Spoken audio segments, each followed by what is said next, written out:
Let me take you down, not to strawberry fields, but to Hong Kong in the early 1980s, which was an extraordinary period in Hong Kong cinema. In fact, it's probably before we talk about Project A, I think it might be worth pausing briefly to sketch what the situation was in Hong Kong cinema. The Hong Kong film industry had been trucking along quite nicely, basically for a local audience, but with a certain amount of export to the Chinese diaspora, particularly in Southeast Asia. For many, many years, for decades, in fact, since the end of the war. But things suddenly changed overnight in the early 1970s, about 10 years before Project A was made. And that happened because of Bruce Lee. In 1970, this story is well known, so I won't repeat it in detail, but there was a defection from the major producer, Shaw Brothers. Several key people left Shaw Brothers, basically in protest against onerous and unrewarded working conditions, and started instead Golden Harvest, which picked up on the ashes of the other major, MP and GI, Motion Picture and General Industries, which was pretty much in abeyance because its boss had died in an air crash. And on the ashes of MPGI, Golden Harvest was founded, led by Raymond Chow, one of the refugees from Shaw Brothers, and he brought with him quite a number of key talents from Shaw Brothers, most of whom were breaking their contracts by walking out of Shaw's and starting Golden Harvest. That had transformed the industry. It didn't transform it overnight. The first year of Golden Harvest was pretty much a clone of Shaw Brothers. I mean, what they did at the outset was no different from what they had been doing in Shaw Brothers. But very quickly it changed direction, and that change was prompted by Bruce Lee. Bruce Lee came back to Hong Kong, having spent his childhood in the city and having been a child actor in many Hong Kong movies in the 1950s, 1960s. After his rather abortive attempt to break into regular work in Hollywood, and he came back as an adult, around 30 years old, and started appearing in Hong Kong films for Golden Harvest. His first two films for Golden Harvest were big hits, first locally, then regionally, and finally internationally. He then, for his third feature, turned director himself, made a film called Way of the Dragon in partnership with Raymond Chow. He formed his own company called Concord and produced that. And then, again under Raymond Chow's guidance, he made a film for Warner Brothers called Enter the Dragon. Then he died in the middle of producing his next feature, which would again have been a Concord production. He died very young. Well, that changed everything. For a start, it encouraged many other key figures in the Hong Kong film business to start their own companies under Golden Harvest in partnership with Raymond Chow. So Raymond Chow found himself increasingly in executive producer role, not so much running a studio in the traditional Hollywood sense, but more being an impresario who worked together with key talents of all kinds in order to help them make the films they wanted for Golden Harvest release.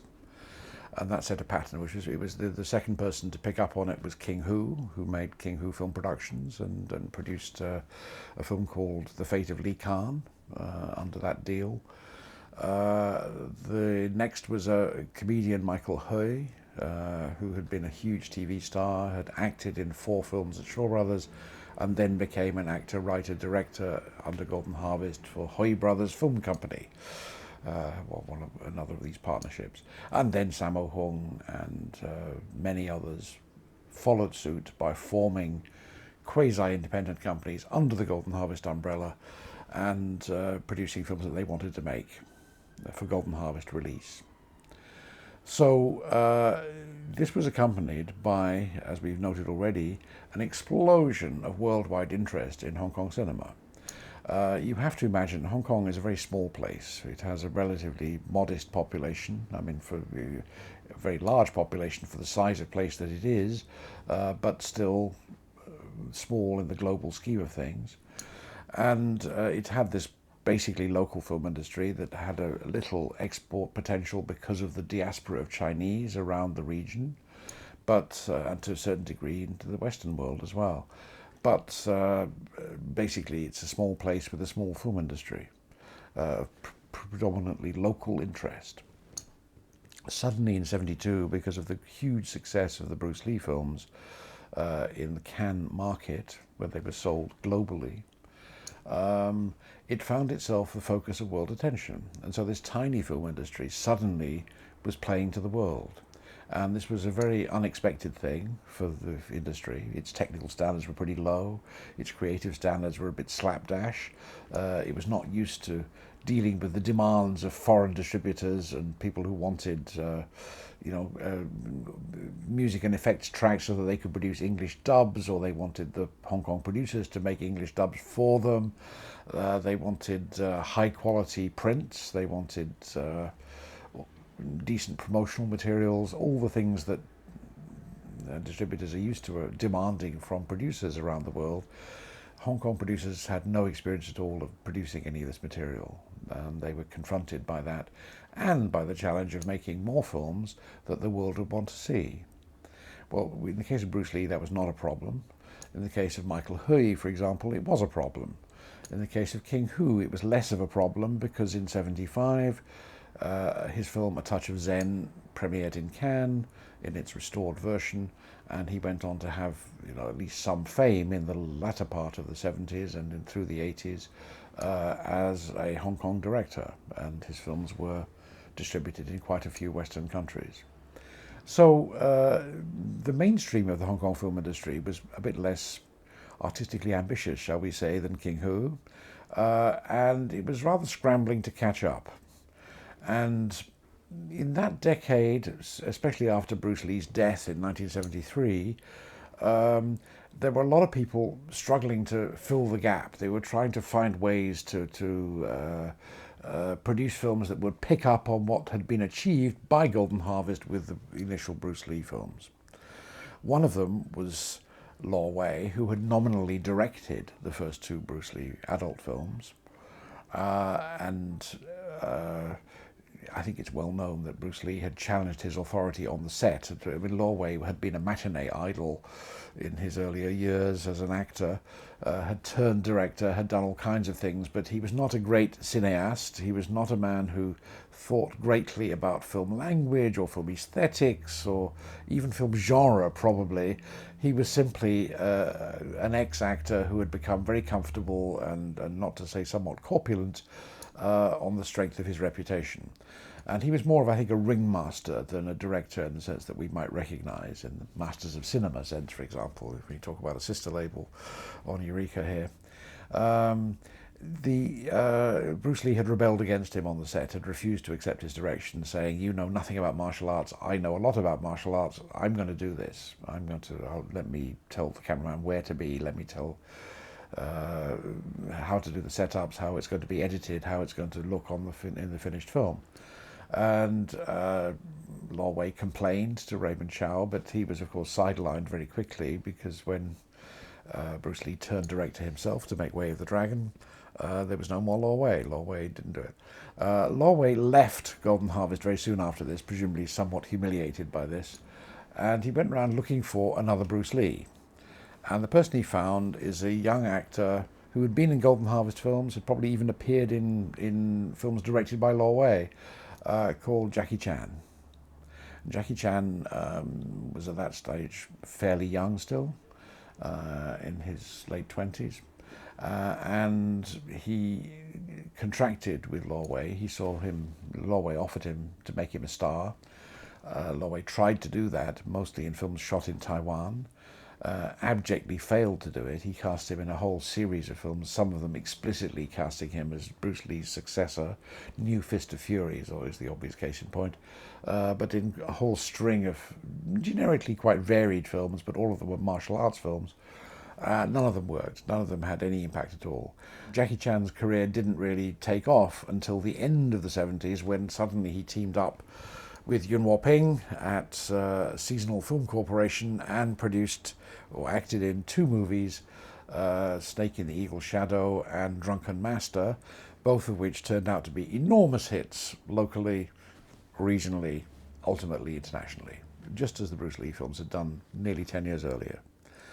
So Jackie Chan found himself beginning to take off, becoming the star he always felt that he could be, when he broke away from Lo Wei, the director and producer in this case. And it changed his life, and it gave Hong Kong cinema its first international successes comparable to the successes that the Bruce Lee films had had at the beginning of the 70s. So suddenly this small film industry, which had found itself with this unexpected global audience and struggling to think of films it could make that would feed the needs of that global audience, found itself with another star who was very saleable, very popular internationally, who was an extremely skilled martial artist in reality, but who also was comic, was able to do comedy and made people laugh. And people found him immensely endearing, very likable, and flocked to see the films. So so Jackie Chan did exactly what Bruce Lee had done nearly a decade earlier, which is that he went to Golden Harvest and he signed a deal with Raymond Chow, initially to make a couple of films for Golden Harvest, which he did, 3 in this case, and ultimately to start his own company in partnership with Raymond Chow called Golden Way, and to control his own career. And from the very start, he would be the director. There would be no Lo Wei, there would be no other figure like this would come into the picture. He would be in charge of everything. Jackie Chan was again, like Lo Wei, ironically, not in any way trained in filmmaking. He had no film studies degree, he had no background in this. His only background was acting in lots and lots of films, doing bit parts and stunt work in lots of films in the 70s and 60s even. So I think it's probably fair to say that Jackie Chan was not really a director in quite the sense that we would think in Western countries or in cinephile worlds. You know, he doesn't exactly measure up as the kind of thoughtful director who gives a lot of attention to how the thing is going to be structured, how it's going to be shot, how it's going to be edited. Any of those questions, I think, would have passed his mind only in terms of practical needs of the shooting. However, because he did have lots of experience in front of the camera, he did have some sense of what was necessary for action scenes. He made his first film as director independently before he signed the deal with Raymond Chow. That was a film called The Fearless Hyena, and it picked up pretty directly on what he'd done in Drunken Master and Snake in the Eagle's Shadow. It was the same kind of persona, the same kind of kung fu comedy in many ways. And then he signed with Raymond Chow, and he made first The Young Master, which is also a kung fu comedy. Then he made a film called Dragon Lord, another one. And then he made, in 1983, Project A. And Project A was by some way his most ambitious film as a director up to that point. It's his 4th film as a director, 3rd for Golden Harvest, and quite a lot more ambitious than the first 2. Although it built on many of the strengths he realized, for example, that gay panic, that male nudity and the possibility of another man groping you by accident is a hilariously funny thing. That was a comedy explored first in Young Master. It's developed, of course, in the bathhouse scene in Project A, when the entire cast is stripped naked and forced into a humiliating and embarrassing position. So he built on things he had done already, but this is altogether more ambitious. For a start, there's a period setting, which is realized with some ambition. It's a bit vague. I mean, we have to, despite the opening caption of the film, I think we have to understand this to mean turn of the century Hong Kong. I mean, Hong Kong around the year 1900. Victoria, there are references to Her Majesty's police, so I think we have to assume that Victoria is on the throne back in colonial Britain, and that this is colonial Hong Kong, of course. And the film is predicated on a clash between the Coast Guard, or the Marine Police, to which Jackie Chan belongs and plays a character called Ma Yulong. He's a sergeant in the Coast Guard. and the shore police, the police of the city of Hong Kong, who wear different uniforms and have a rivalry for funding. The Coast Guard has a poor reputation for having failed to deal with piracy problems besetting the port of Hong Kong. Hong Kong's main existence at the time is a trading port. Its economy is predicated on trade, because it is a very natural. The Victoria Harbour, as it became known, is one of the world's great natural deep water harbours. So quite big ships can dock there and load and unload. That was the basis in many ways of Hong Kong's colonial success. So it's why the British wanted it, in fact, or more exactly why the Scottish wanted it, because it was the Scottish opium traders who in fact established Hong Kong in the 1840s and built its prosperity. And they were the ones turning China, or large parts of southern China particularly, into opium addicts, which is something also seen in the Project A films briefly. The historical setting is hardly, fetishistically accurate. Nobody cared all that much, so nobody thought it was worth changing Jackie Chan's hairstyle or Sammo Hung's hairstyle, for example, both of which look very much 1980s and not 1900s. But I don't think anybody minded very much, because this was not perceived by anybody as a scrupulous historical reconstruction of what Hong Kong was like in 1900s. It was more an action adventure. But it's an unusually ambitious and well-constructed action adventure by Hong Kong standards of the time, in that it starts from this premise of a battle against pirates on the shore. That itself is a very standard theme in both China films and Hong Kong films, actually. There have been many films about the honourable Chinese resisting the depredations of pirates on the shore. King Hu made one called The Valiant Ones, which is precisely about that, set in the Ming Dynasty, and which starred, ironically, Sammo Hung as the chief Japanese pirate masterminding the incursions onto the southern coast of China. That was a very young Sammo Hung, and he was still called Chu Yuan Lung at the time, but anyway, it is Sammo Hung. The Jackie Chan's concept here is partly this generic one of pirates preying on the economy of southern China, and particularly of Hong Kong itself, but also this rather neater concept, I think, of an enmity, a rivalry, a jockeying for position and funding between the shore police and the Coast Guard or Marine Police, which provides a sort of ongoing tension all the way through the drama, and becomes, I think, a very satisfying element of the way the film is ultimately constructed. The film is a sort of three-act movie. I think it's fair to say that it begins with the great bar brawl between the police and the Coast Guard, in which a bar is wrecked at quite some length, and it's an excuse for an elaborate display of stunt work by the Jackie Chan stunt team. It's carried on longer than it would be in pretty much any Western film, I think. I don't think anybody would have dared to sustain this to such a running time. But it becomes the summation of the clash between these two factions, the shore police and the Coast Guard.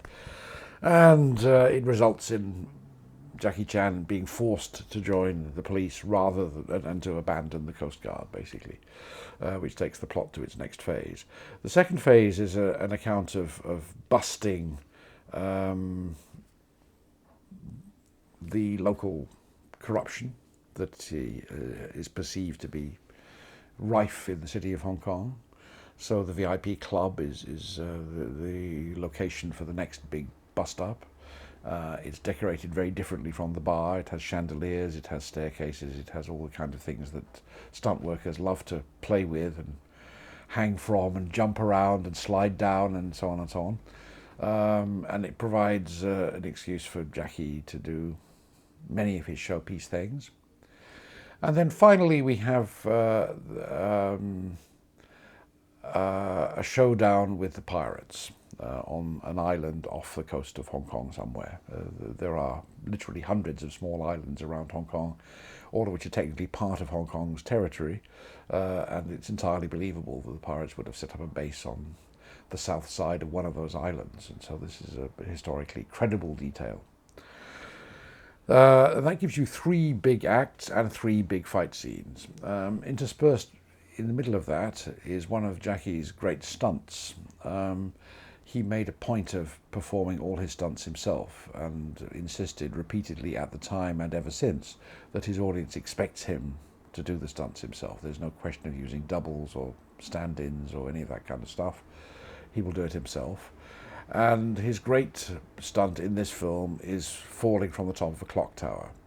He has seen, he perhaps hasn't seen the film, I don't know, I've never asked him to be frank, but he's certainly seen stills from the film of Harold Lloyd in Safety Last dangling from a clock face, clinging desperately to one of the hour hand, I think it is, in Safety Last. Jackie replicates this by building a clock tower and having himself fall from it. He's being nobbled by agents of the bad guy, the corrupt businessman, who is somehow in league with the pirates. This is to do with selling rifles, and I mean the backstory doesn't matter at all. Actually, it's completely at the service of the fight scenes and the stunts. But he does anyway clash towards the end of Act 2 with heavies from the bad guy's retinue, and he ends up falling from this clock tower. He falls from the clock tower 3 times, or at least he did 3 takes of the shot, because he wasn't happy with the first one or the second one, presumably. And we see all 3 in the film. The first 2 we see at the time that the episode happens in the story. So it's complete defiance of continuity. We see him fall off the clock, through one canopy which tears beneath him, through another canopy which tears beneath him, and finally hit the ground at the bottom. But he was, for some reason, wasn't satisfied with this, so he did it again, and we see the second take immediately after the first take. It's not quite the same as the first take. It's not an action replay in the TV sports sense of just another take of the same thing. It's another take. It's a different shot. And you can see the action is a little bit different the second time. There was also a third take in which Jackie Chan nearly died, and we see that in the final montage of outtakes at the end of the film, when instead of going through the 2 canopies, he hits the metal bar on the second canopy, the lower canopy, and obviously, shatters his ribs, God knows what he does, and falls to the ground in great agony, and extras rush forward to pick him up and carry him away from the scene of this disaster.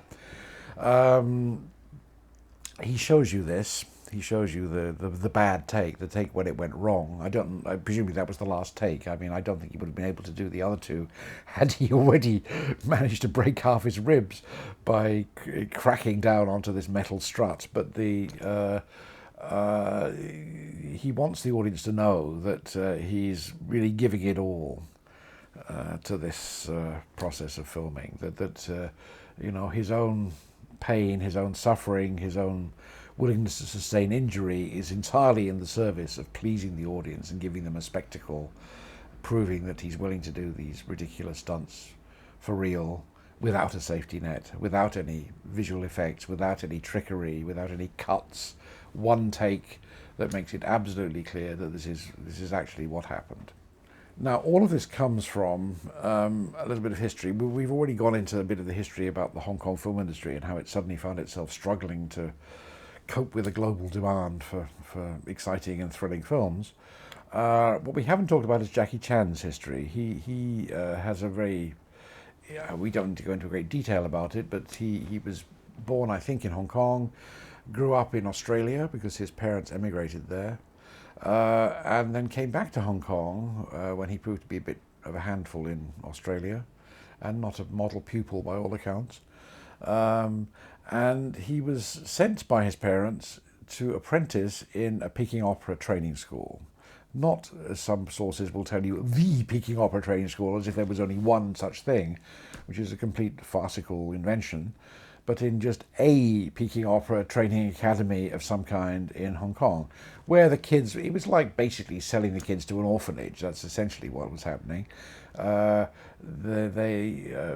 strict master would become their surrogate parent. He would beat, humiliate, and otherwise mistreat them, and probably underfeed them for that matter, into becoming skilled acrobats, performers of various kinds for the Peking Opera stage, not singers. They were not supposed to sing, they were not expected to vocalize any of the parts in Peking operas, but they were expected to provide the backup of stagecraft, acrobatic stagecraft, which was a key feature of the Peking Opera. So, 7 of the pupils in the Peking Opera Academy that he went to in Hong Kong teamed up, or were teamed up by their master, to become stage performers in their own right, outside the Peking Opera. And they were known as the 7 Little Fortunes, Chat Siu Fok in Cantonese, or Qi Xiao Fu in Mandarin. They put on acrobatic displays, and they were cute kids. Apparently some of the time they had makeup, they wore makeup for this, but it was knockabout slapstick stuff that they performed, with an edge of genuine skills learned from the Peking Opera repertoire of stagecraft. This period, incidentally, was subsequently dramatized and celebrated in a film produced by Jackie Chan, directed by a man called Alex Law, who himself had a great fascination with Peking Opera training, because he'd made quite a few other films about it as well. Alex Law made a film called Painted Faces, produced by Jackie Chan, which purports to tell the story of the 7 Little Fortunes. It cast youthful lookalikes of several of the 7 Little Fortunes, and has Sammo Hung himself play their former master. Now, Sammo Hung, who everybody I think knows is the big fat guy, and he appears in Project A as the thief Fei, the good-hearted thief Fei, who helps Jackie Chan's character quite a lot. He was the leader of the 7 Little Fortunes in real life. He was the exact contemporary of Jackie Chan at the Academy, and he was the leader, the oldest and biggest of the 7 Little Fortunes. Jackie Chan was another one. Another one was Yun Biao. There were obviously 4 more, most of whom didn't go on to be famous, although one of them did become King Hu's martial arts choreographer in much later years, and appears in quite a lot of King Hu films as well in a bit part.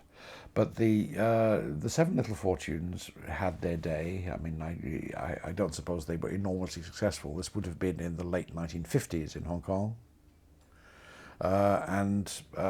They broke up, and probably would have been long forgotten, although photographs do exist, had it not been for the film Painted Faces, Alex Law's film, which commemorates them and was made with Jackie Chan's blessing.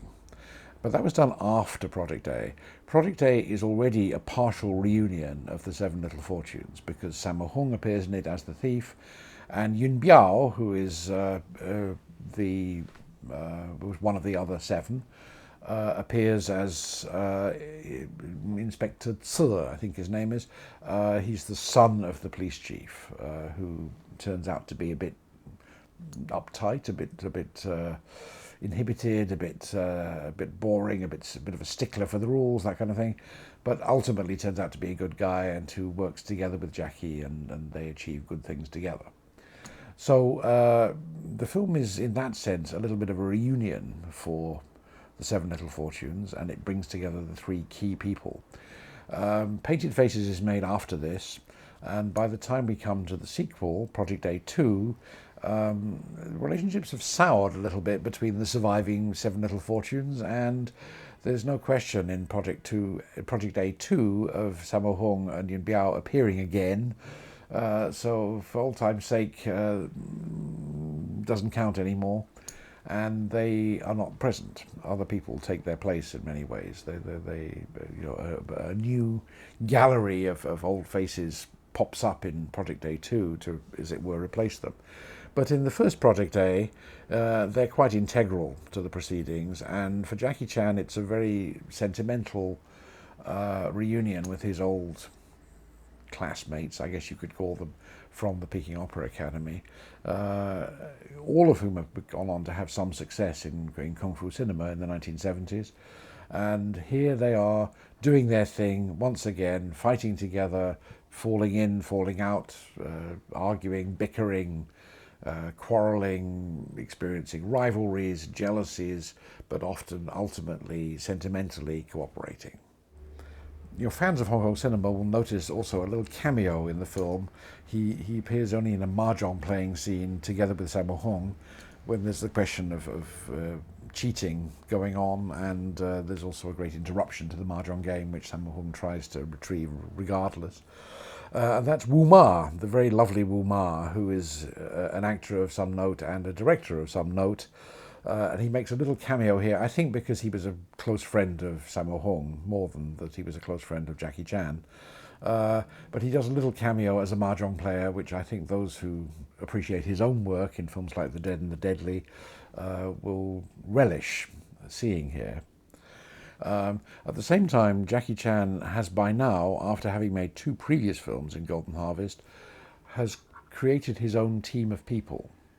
In fact, you'll see in the credits of Project A, the martial arts choreography is credited to the Jackie Chan stunt team, rather than to him himself. And there is, I think, a large group of stunt players, stuntmen, have convened to join Jackie Chan in his enterprises. In Dragon Master, the second one he made for Golden Harvest, there's a lot of ensemble work. They perform a number of martial arts routines that involve teamwork, and well, they show their chops, it's fair to say. The key members, people like Fong Sing, who is known as Mars, nicknamed Mars, and in fact I think in the subtitles he's still called Mars. Tai Bo, who's known as Tai. These are very familiar faces from Jackie Chan films as in the supporting cast. They are key allies of the Jackie Chan character throughout Project A, because that's the way it was in real life. He's brought, in addition to reconvening key members from the Seven Little Fortunes, he has also brought his own, by now quite well-established stunt team into the proceedings, and things like the mass brawl in the bar at that comes near the beginning of the film. He's giving them their free rein. I mean, these are his stunt people doing their thing at quite some length on quite a large scale, a larger scale than has ever been possible before in their work, and they're having a lot of fun, breaking things, clobbering each other, and at the same time demonstrating some pretty nifty martial arts moves. The other major set piece that we haven't talked about already is the bike chase in the alleyways of old Hong Kong. These little alleyways don't exist in urban Hong Kong and haven't for a very long time, but they do exist, and to a degree still exist. In fact, I think they were shot on location, so that proves that they still exist. In rural Hong Kong, the area known as the New Territories, which is the big crescent moon of land that surrounds the peninsula of Hong Kong itself, which was leased from China for 99 years, famously, to sustain Hong Kong. It was that lease that ran out in 1997 when the whole place reverted to China. So that bike chase through the alleyways is one of the great set pieces of the film. It's a masterful piece of slapstick and choreography, and the fact that it's done on bicycles, adds a bit of spice to it, because it's a period detail which is, perhaps a little bit more credible. They realised that you couldn't do, car chasing in a film notionally set in 1900, but you could perhaps do bike chasing. And they thought, okay, tiny alleyways, what could be better?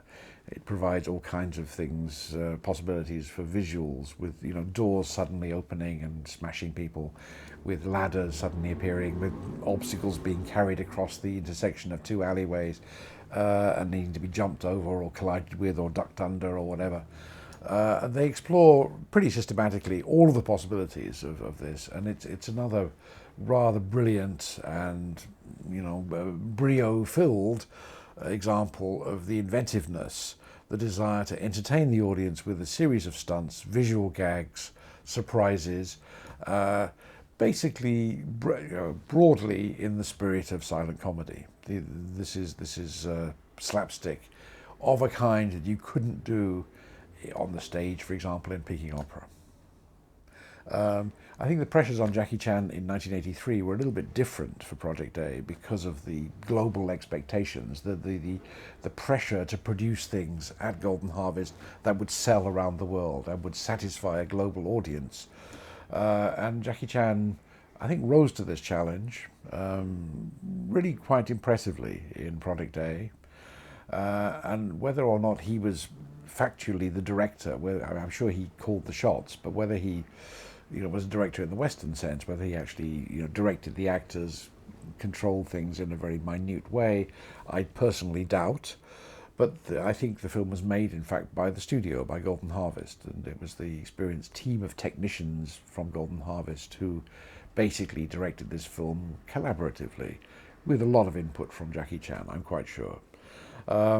So I think it would be a mistake to think of Jackie as a master of cinema. He's not probably that kind of director, but the film is some kind of modest minor classic, because it brings together everything that Hong Kong had learned in the preceding decade since the explosion of grown-up Bruce Lee, and it plays with genre, it plays with dramatic structure, it plays with plot strands that take their time to develop and morph into other things. It plays with shifting rivalries, and the moralities are pretty clear cut. I don't think anybody is left in any doubt about who does what, but it's a film of quite a lot of sophistication from that point of view.